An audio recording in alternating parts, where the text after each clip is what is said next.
Esse é o primeiro vídeo para a gente poder explicar uma série de assuntos que a gente vai atravessar uma ponte, por assim dizer, né? A gente vai sair do caminho ou do campo do desconhecido e através desses vídeos eu vou levar vocês até o esclarecimento de um monte de coisas interessantes que a gente precisa descobrir e aprender nas nossas vidas para a gente poder parar de acreditar em um monte de história da carochinha que contam para nós, tá? Então meu nome é João Carlos Lang e eu vou começar falando hoje a respeito das ondas. Eu vou falar de Hertz e vou falar sobre o universo, tá? Então é o primeiro passo que a gente precisa. Se você quiser saber sobre viagem astral, sobre espíritos, sobre espiritualidade, sobre as dimensões, que as pessoas falam tanto sobre as dimensões, né? Sobre contato extraterrestre, naves interdimensionais, naves intergalácticas, essas coisas. Primeiro a gente tem que começar a falar sobre a frequência, sobre os átomos, sobre como as coisas funcionam. Depois que a gente entender como é que as coisas funcionam, né, de verdade, aí a gente vai poder passar a falar de coisas mais esparsas, por assim dizer, né, tratar de outros assuntos, tendo por base as ondas, né, por base os hertz, por base as frequências, tá bom? Então atrás de mim a gente tem dois desenhos de ondas, tá? Então esse primeiro aqui é de ondas maiores e esse daqui de ondas menores, né? Então são representações de ondas senoidais, tá bom? Se você não sabe exatamente o que são ondas senoidais, você pode procurar no Google, aí é muito fácil, né?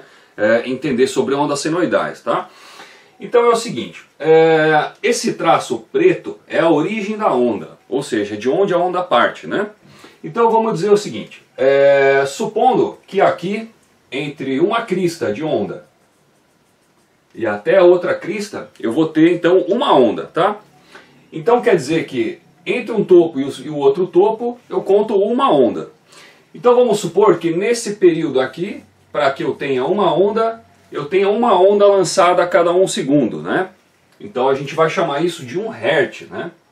1 Hz. Ou 1 Hz, que é a abreviatura comum do Hertz, é 1 Hz, é o Hz, né? Não 1 Hz, depende. Então vejam bem, nessa figura de baixo, nesse desenho de baixo aqui, eu vou contar, por exemplo, daqui a aqui eu tenho uma, daqui a aqui eu tenho duas, daqui a aqui eu tenho três. Então vamos contar 3 ondas, né? E que essas ondas, 3 ondas, vão partir no tempo de 1 segundo também, né? Então aqui eu tenho 3 ondas num segundo, então eu tenho 3 Hz, 3 Hz. Então se aqui eu tenho 3 Hz e aqui eu tenho 1 Hz, aqui embaixo eu tenho uma frequência maior. Ou seja, as ondas são lançadas numa frequência maior, né? Uma frequência de ondas maior. Então eu posso chamar isso de 3 Hz, tá? Então, por exemplo, se você for analisar e der uma olhada no carregador do seu telefone celular, aquele que você põe na tomada e pluga lá para você fazer o carregamento da bateria, você vai ver que o telefone ele é ajustado para uma frequência de 50 ou 60 Hz. Ou seja, a energia que sai da tomada da casa da gente, ela sai numa frequência de 60 Hz, né?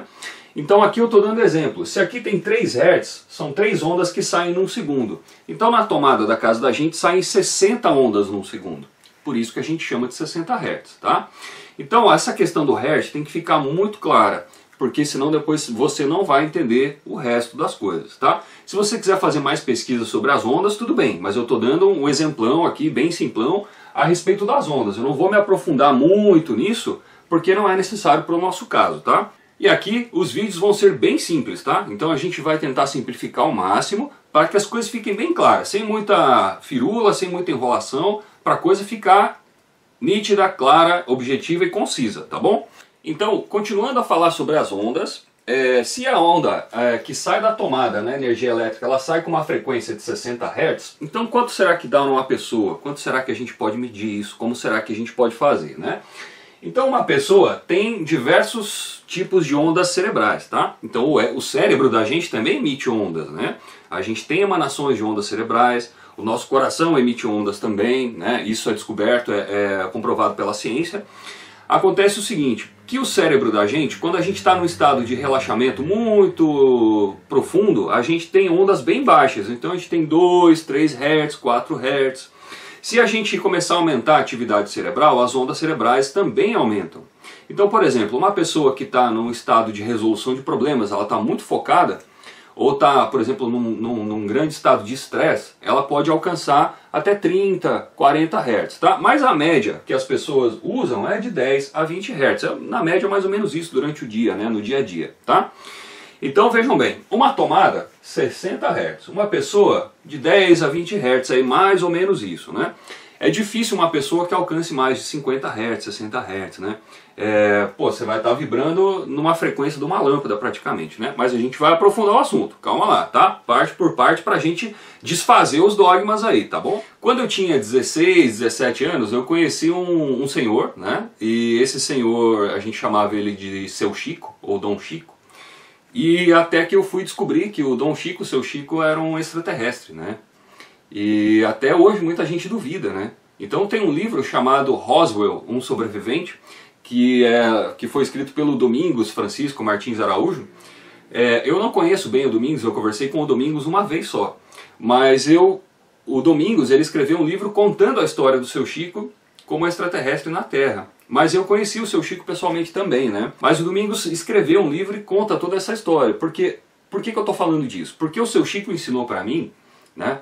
O Dom Chico ensinou para mim muitas coisas sobre o universo, ensinou a realidade do funcionamento do universo. Ele foi quem abriu as portas do conhecimento para mim e me tirou desse mar de dogmas, dessas coisas que a gente vive no dia a dia, né?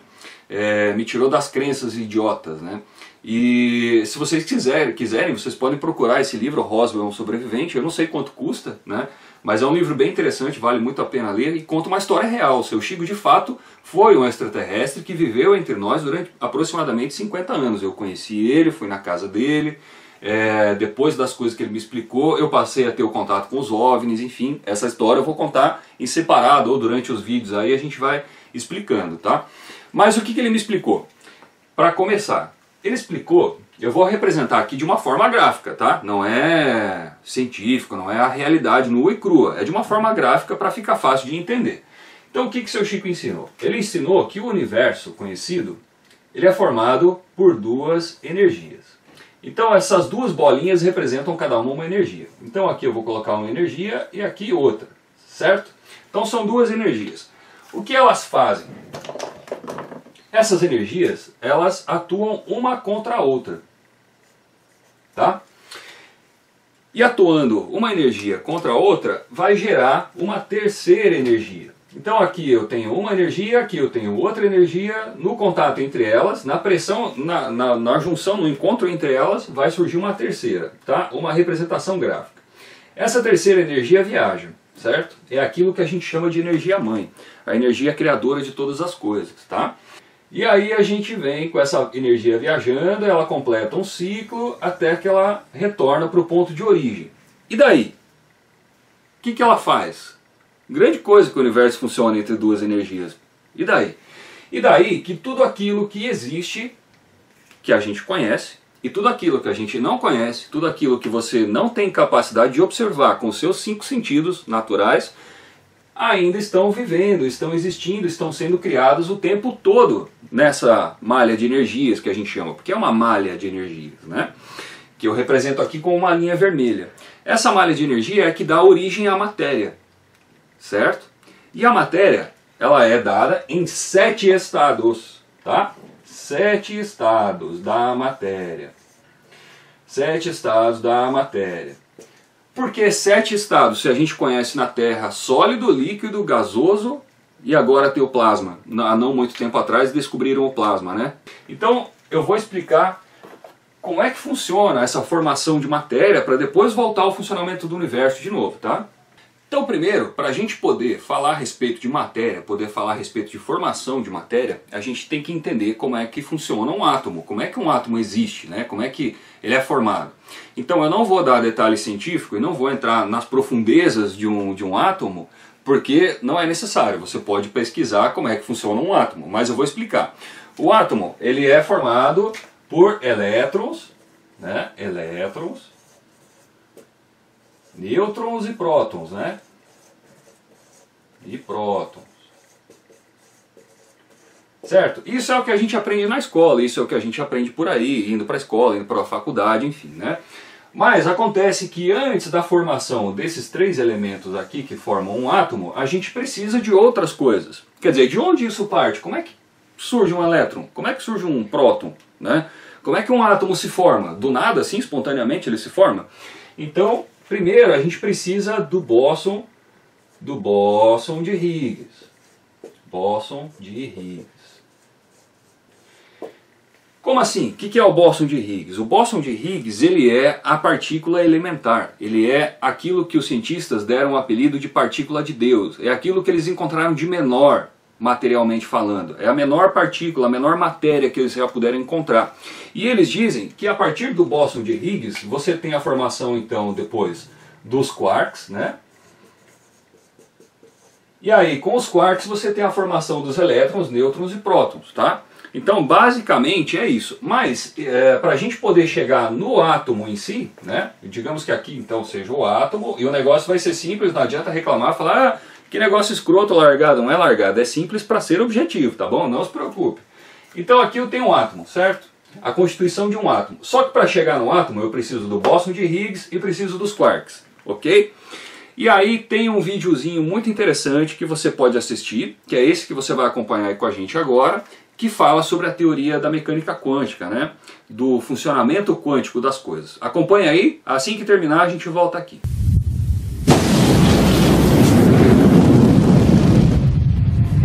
Então, o que nos ensinaram na escola não é como as coisas realmente são. E os nossos sentidos nos pregam peças. Vocês têm que se perguntar, afinal, o que é essa realidade em que nos encontramos? A física moderna diz que são ondas de informação. E eu acredito nisso? Haha, tomara que sim! E estamos aqui com o vovô de toda esquisitice quântica, o nada famoso experimento da fenda dupla. Para entender esse exemplo, nós precisamos ver como partículas ou bolinhas de matéria agem. Se por acaso lançarmos um pequeno objeto pela fenda, que pode ser uma bolinha de gude, podemos ver um modelo na parede de trás, pois as bolinhas passaram pela fenda e bateram lá. Agora, se colocarmos uma segunda fenda, nós esperamos ver uma segunda tira duplicada à direita. Agora vamos ver as ondas. As ondas batiam na fenda e irradiavam, batendo na parede de trás com maior intensidade diretamente na linha da tira. A linha iluminada na parede de trás mostra essa intensidade. É parecida com a linha que as bolinhas de gude fizeram, mas quando adicionamos a segunda fenda, acontece uma coisa diferente. Se o topo de uma onda encontra a parte de baixo de outra onda, elas se anulam. Agora existe um modelo de interferência na parede de trás. Os lugares onde dois topos se encontram são os de mais intensidade, as linhas de luz, e onde elas se anulam, não tem nada. Então, quando jogamos coisas, quer dizer matéria, através de duas fendas, temos isso. Duas linhas. E com ondas, nós temos um modelo de interferência com muitas linhas. Por enquanto está bom. Agora, vamos ficar quânticos. Um elétron é um pedaço bem pequenininho de matéria, como uma bolinha de gude. Vamos jogar um... Se comporta igual a bolinha de gude, uma linha só. Então, se lançarmos essas coisas pequenininhas pelas duas fendas, devemos ter, como com as bolinhas, duas linhas. O quê? Um modelo de interferência. Nós lançamos elétrons, pedaços bem pequenininhos de matéria, mas temos um modelo igual ao das ondas, não como o das bolinhas. Como? Como pedaços de matéria podem criar um modelo de interferência como o das ondas? Isso não faz sentido. Mas os físicos são espertos. Eles pensaram, talvez essas bolinhas estejam pulando umas nas outras e criando este modelo. Então, eles resolveram lançar os elétrons um de cada vez.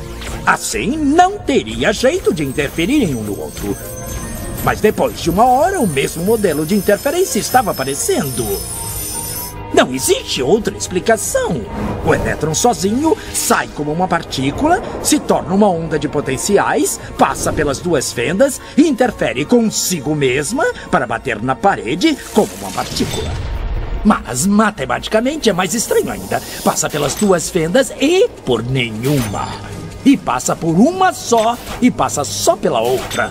Todas essas possibilidades estão em superposição uma com a outra. Mas os físicos ficaram incomodados com isso. Então, decidiram espiar e ver por qual fenda o elétron realmente passa. Eles colocaram um equipamento medidor para saber por qual delas o elétron passou e seguiu voando. Mas o mundo quântico é muito mais misterioso do que eles podiam imaginar. Eles observaram, o elétron voltou a se comportar como uma bolinha de gude. Ele produziu um modelo de duas linhas, não um modelo de interferência com várias linhas. Só o ato de medir ou observar por qual fenda o elétron passaria fez com que ele passasse por uma fenda, não pelas duas. O elétron decidiu agir diferente, já que ele sabia que estava sendo observado. E foi assim que os físicos entraram nessa terra estranha e misteriosa dos eventos quânticos. O que é a matéria? Bolas de gude ou ondas? E ondas de quê? E o que o observador tem a ver com tudo isso? O observador acabou com a função de onda simplesmente por observar. Então pronto, agora que já ficou claro mais ou menos aí o que é mecânica quântica, a gente pode dar continuidade. Aí você deve estar pensando assim, pô, você já misturou o universo, já misturou quark, já misturou próton, já misturou elétron, e já misturou extraterrestre e agora você está falando de mecânica quântica. Por que você está misturando tudo? Porque depois eu vou juntar tudo, tá bom? Então de novo, a gente volta a falar sobre as frequências, tá? Então vamos ver o seguinte, eu tinha explicado no começo do vídeo o que era onda e o que era hertz, o que era frequência, certo? Só que agora a gente precisa começar a trabalhar com essa frequência, certo? Então vamos ver a seguinte situação, frequências, né? Então eu posso considerar que a tomada, por exemplo, eu vou colocar um T de tomada aqui, a tomada tem 60 Hz, né? Ok, tomada tem 60 Hz. Eu posso considerar que os átomos que estão passando pela corrente elétrica, que estão fazendo a parte da energia elétrica, eles estão vibrando a 60 Hz. Eles estão vibrando 60 vezes por segundo. Você já imaginou se você consegue piscar seus olhos 60 vezes por segundo? Se você conseguir piscar os seus olhos 60 vezes por segundo, você vai ver uma piscada lâmpada acesa, uma piscada lâmpada apagada, porque existe uma alternância, né? A lâmpada acende e apaga 60 vezes por segundo. A gente que não percebe, os nossos órgãos sensórios não percebem isso, né? Mas com equipamentos de medição a gente consegue ver isso. Só que não é só a lâmpada que pisca 60 vezes por segundo. Tudo pisca algumas vezes por segundo, ou muitas vezes por segundo. Então imagine a seguinte situação.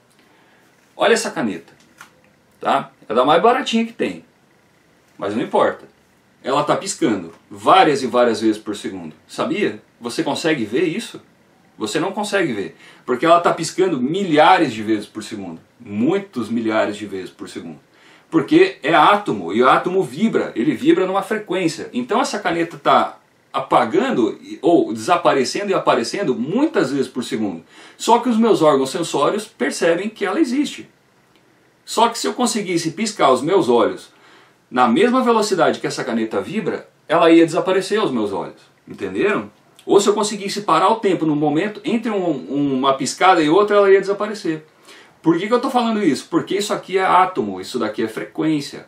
Não é só isso daqui. Esse quadro branco, esse computador que você está usando ou esse telefone que você está usando para assistir esse vídeo, a minha roupa, o meu rosto, o meu corpo todo, tudo é frequência, tudo vibra o tempo inteiro, desculpa. Tudo vibra o tempo todo. Não tem essa questão de, isso aqui é sólido. É sólido.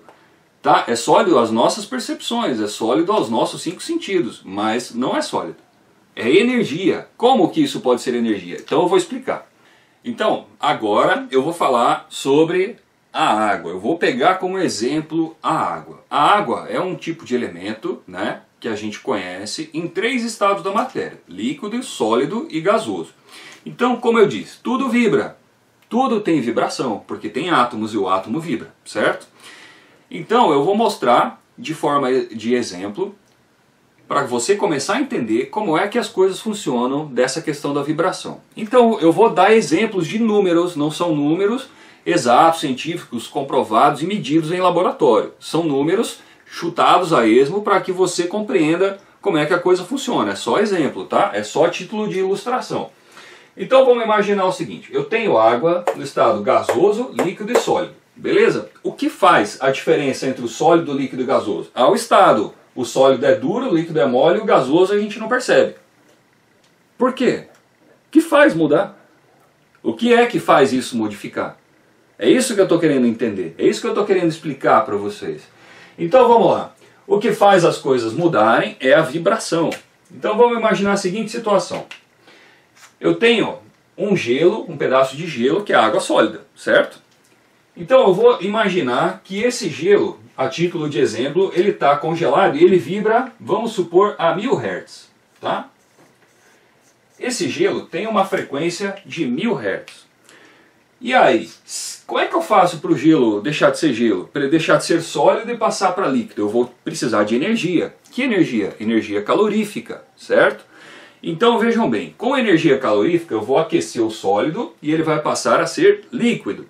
Quando eu passar para o líquido, significa que o líquido vai estar numa vibração maior, porque eu vou aquecer o átomo vai aumentar a sua vibração e vai aumentar a temperatura e vai mudar de estado. Quer fazer uma experiência? Esfrega uma mão, uma na outra, para ver se não esquenta. Por que que esquenta? Porque você aumentou a vibração, você aumentou a fricção, né, entre os átomos, aí existe calor, certo? Então vamos lá, sólido, de 1000 Hz eu aqueço esse sólido e passo para líquido, vamos supor que seja uns 2000 Hz.